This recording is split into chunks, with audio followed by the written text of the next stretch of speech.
রাশিতে আপনি জন্ম নিয়েছেন আর আপনার যা নাম স্থির হয়েছে সেটা আপনার ভবিষ্যৎ নির্ধারণ করবে তা আবশ্যক নয়।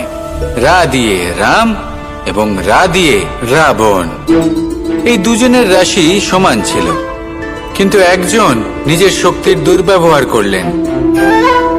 স্বর্ণ লঙ্কার অধিপতি রাবণ, চতুর্দিকে বিজয়ী হওয়া সেই ব্যক্তি নিজের পতনের সম্মুখীন হলেন।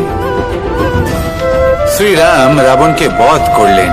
শ্রীরাম, যিনি নিজের কর্ম দ্বারা, নিজের পরিশ্রম দ্বারা ঈশ্বর উপাধি লাভ করেছিলেন, 14 বছরের বনবাস ভোগ করলেন, আর যখন বিপদে পড়লেন তখনও নিজের রাজ্যের সাহায্য নিলেন না। বনের মধ্যে নিজে বানর এবং ভাল্লুকদের নিয়ে একটি সেনাবাহিনী গড়ে তুললেন এবং রাবণকে তার কুকর্মের শাস্তি দিলেন। তাই সর্বদা এটা মনে রাখবেন,